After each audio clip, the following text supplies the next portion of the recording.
Sir Pakistan को तो ज़ाहिर हम डिस्कस करेंगे ही, उसके बगैर तो सर ज़ाहिर हमारा प्रोग्राम नहीं होता, क्योंकि हमारे प्रॉब्लम्स इतने हैं। लेकिन सर सबसे पहले आज हम कुछ अच्छी बातें करना चाहेंगे। तो एक तो ये कि सर चंद्रयान 3 लॉन्च किया गया है इंडिया की तरफ से, और बड़ा सक्सेसफुली बताया जा रहा है कि लॉन्च हुआ है। उसके अलावा जो उनके प्राइम मिनिस्टर हैं मोदी जी, उनको जो है हाईएस्ट अवार्ड दिया गया है फ्रांस की तरफ से। क्या कहेंगे आप सर? इतनी मतलब एक अच्छी खबर है, और मतलब दोनों ही अच्छी खबर है मेरे ख्याल से तो। लेकिन मैं सबसे पहले फ्रांस से शुरू करना चाहूंगा, क्योंकि मैं बहुत एक्साइटेड हूँ जो कुछ फ्रांस में हो रहा है। और यहाँ पे खासकर आपने बताया पाकिस्तान के हवाले से बात करेंगे, तो मैं यहाँ पे डिस्क्लेमर भी देना चाहूंगा कि मेरे पिछले दिनों अगर मोदी जी की बात करें, भारत की तरक्की की बात करें, तो मेरे कुछ पढ़े लिखे अनपढ़ दोस्त हैं जो देखने वाले, वो फौरन चढ़ाई कर देते हैं कि शायद आप पाकिस्तान बैशिंग करते हो। अगले दिन एक खातून है, उन्होंने तो यहां तक ट्वीट मुझे कर दिया, तुम्हें इतना शौक है तो भारत शिफ्ट हो जाओ। तो दर हकीकत दिमाग थोड़े खोलने की जरूरत है। डिग्रियों और किताबों से मेरा ख्याल है दिमाग नहीं खुलते, सोच बदलनी होती है। मेरा मकसद हमेशा ये होता है कि मोदी जी ने सबसे बड़ा तोहफा जो भारत को दिया है वो नेशनलिज्म का दिया है, और जो कि पाकिस्तान में बिल्कुल है ही नहीं है, बिल्कुल ही नहीं है, सिरे से मौजूद नहीं। तो अगर ये कहा जाए कि वहां से नेशनलिज्म सीख लें, उनकी तरक्की से कुछ सीख लें, आप कोई चीज इन्वेंट करने की सलाहियत नहीं रखते तो कॉपी करने में कोई हरज नहीं होता। अगर आपको शर्म आती है मोदी जी के नाम से, भारत के नाम से, बांग्लादेश की कॉपी कर लें। अगर वहां से भी शर्म आ रही है तो जो अब तो अफगानिस्तान ने भी कहना शुरू कर दिया है कि हम वी आर कंसर्न के बॉर्डर के दूसरी साइड पे क्या हो रहा है। सारे डॉलर आपके वो खरीद के वो ले जा चुके हैं, आपकी मर्जी से, आपकी करप्शन की स्टोरियों की वजह से। लेकिन चले, मैं ये फर्ज कर देता रहूंगा कि दुनिया में क्या हो रहा, दुनिया में क्या हो रहा है। तो वो उसमें मैं सबसे, और मोदी जी का या भारत की बात करने से मैं हमेशा ये होता है कि हमारे पड़ोसी हैं, शायद हम पे भी कोई असर हो जाए उस चीज का। मेरा पॉइंट ऑफ व्यू ये होता है, और मैं इस चीज पे बिलीव करता हूं कि नफरतों से आपने 76 साल कुछ नहीं सीखा। कोशिश करें, अगर आप दूसरी साइड, आप प्यार मोहब्बत को भी ट्राई कर लें, एक दूसरे से कोई लर्न करने की भी ट्राई करें। चले, मैं पहले, इससे पहले कि I lose my patience with France के दौरे से, एक तो देखें मोदी जी का छठा ट्रिप था वहां फ्रांस का, और हाईएस्ट अवार्ड जिसकी आपने बात की है उसको कहते हैं लीजन ऑफ ऑनर। और मैं यहाँ पे ये नहीं कहूंगा कि मोदी जी का, मैं बल्कि मोदी जी के सफर की बात करूंगा। कहां से वो चीफ मिनिस्टर थे, गुजरात से, और मुझे आज याद है कि अमेरिका ने वीजा नहीं देता था। वहां से लेकर आज अगर उनकी एक दर्जन से ज्यादा ममालिक ने हाईएस्ट सिविलियन अवार्ड उनको दिए, हाईएस्ट।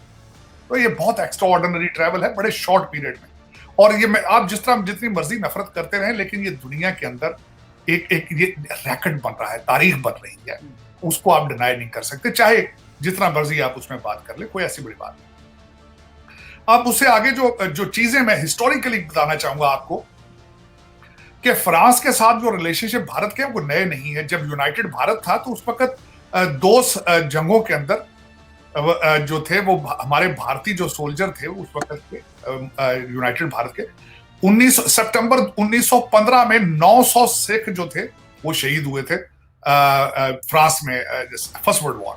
उसमें सेकंड वर्ल्ड वॉर में भी जाते थे। अब मैं जो जो जो सिग्निफिकेंट बातें जो इसमें, एक तो 25वीं ये एनिवर्सरी है और भारत और फ्रांस के रिलेशनशिप की। भारत के तीनों जो है वो एयरफोर्स, नेवी, और उसके बाद जो उनकी आर्मी है, वो तीनों की तीनों वहां पे परेड में शामिल हैं आज। उसके हवाले से मैं ये बताना चाहूंगा, पंजाब रेजिमेंट जाके वहां पे परेड कर रही है। नेवी का एक शिप चेन्नई वहां पे जो है वो लंगर अंदाज होगा। और उसके बाद एयरफोर्स के भारतीय एयरफोर्स के 3 राइफल तैयारे भारत से स्पेशल गए हैं जो उसके ऊपर से उड़ेंगे। अब जो सिग्निफिकेंट बातें जो मैं बताना चाहूंगा कि जो तीनों दस्ते वहां पे परेड करेंगे उनमें से 2 लीड कर रही हैं खवातीन। एक का नाम तो बल्कि मैं उसका जो उसको लीड कर रही है उसका तो नाम अभी मेरे अमरता है मेरा उसका, मैंने उसके बारे में सुना था। मैंने उन तीनों के इंटरव्यू सुने हैं, जो तीनों जो वहां पे करेंगे। और उसके बाद हेलीकॉप्टर भी उससे उड़ेंगे, क्योंकि हेलीकॉप्टर जो इंजन थे वो जो भारत में बनते हैं वो फ्रांस से बन के जाते हैं। और जो धुन उन्होंने वहां पे वो बजानी है, सारे जहां से अच्छा है हिंदुस्तान हमारा, ये उसके वहां पे उनकी धुन होगी। अब उसके बाद जो मैं एक और सिग्निफिकेंट बात आपसे शेयर करना चाहूंगा, जिसपे मुझे भी इसमें आनर हासिल है, कि इस वक्त जो भारत के एम्बेसडर फ्रांस के अंदर है, उनका नाम है जावेद अशरफ।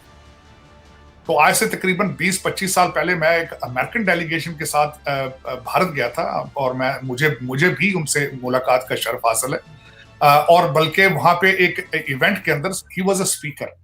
वो यहाँ इंडिया की एम्बेसी में सर्व कर चुके हैं वॉशिंगटन डीसी में, लेकिन मेरी मुलाकात उनकी वहां हुई थी न्यू दिल्ली में। और मुझे अभी याद है कि लंच के दौरान मैंने उनसे कई सवाल किए। Javed Ashraf, very brilliant diplomat, और I am very proud of him. उन्होंने अगले दिन अब एक्सप्लेन किया, एक आर्टिकल में मैंने पढ़ा है कि उन्होंने एक्सप्लेन किया कि भारत फ्रांस के रिलेशनशिप सिर्फ राफेल के हद तक नहीं है, they are larger than that. उसकी मैं बात अब उसके हवाले से बताना चाहूंगा। 1998 में जब भारत ने एटमी धमाके किए थे, तो भारत जो था आइसोलेट हो चुका था, और उसमें फ्रांस ने उनका साथ दिया। और उसके बाद मैं यहाँ पे ये भी बताना चाहूंगा कि यूएस, अमेरिका ने यूरेनियम भारत को देने से इनकार किया था, लेकिन फ्रांस ने यूरेनियम दिया था। ये भी मैं इसकी बात करना चाहूंगा। अब इससे आगे मैं चलना चाहूंगा। मैं समझता हूं कि मोदी जी के बड़े शॉर्ट पीरियड के अंदर बड़ी वो कहते हैं मोदी डिप्लोमेसी जो है, अभी भारत अमेरिका से अभी वो कॉन्ट्रैक्ट करके गए हैं जेट इंजन असेंबल करने के लिए वहां पे।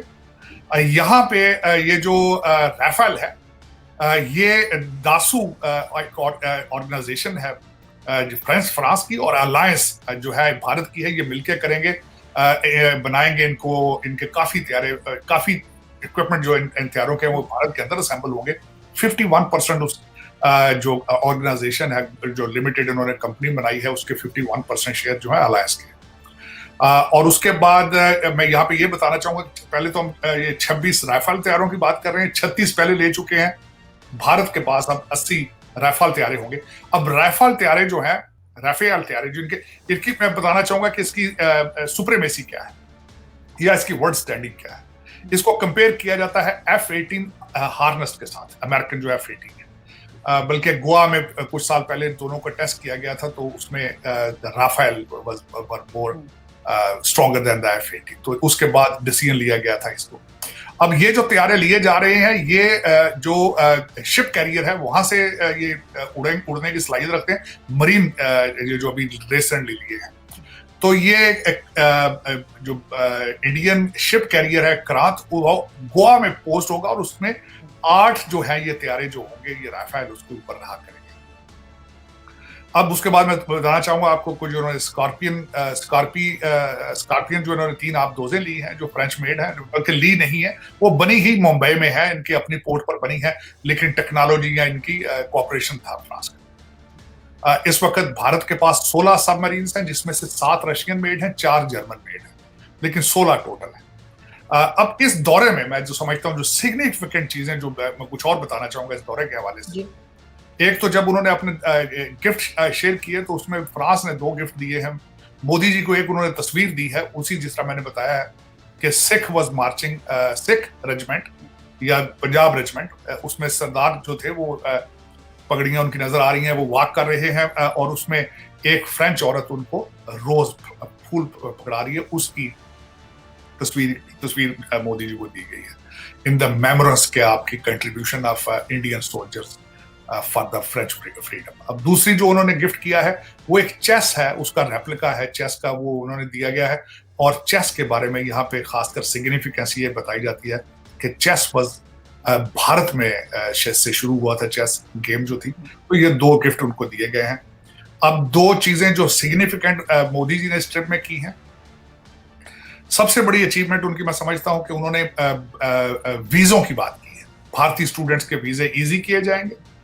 और दूसरा, इस वक्त फ्रांस के अंदर कानून है उनका कि जब कोई भारतीय स्टूडेंट मास्टर्स कर लेता है, तो उसको 2 साल का स्टे का वर्क परमिट दिया जाता है। उसको उन्होंने एक्सटेंड करा के 5 साल का कराया है। अब उसका फायदा क्या होगा? आपको पता है इस वक्त भारतीय डायस्पोरा जहां भी है, हेल्दी है, स्ट्रांग है और नेशनलिस्ट है। ये 3 चीजें पूरी दुनिया में जहां जहां भी भारतीय डायस्पोरा है, ये 3 चीजें मैंने उनमें देखी है। स्किलफुल, उनकी स्किल है, पीछे से एजुकेशन लेकर आते हैं, मेहनत करते हैं, and then they remain very nationalist. और ये नेशनलिस्ट जो था, मैं समझता हूँ मोदी साहब को क्रेडिट दूंगा।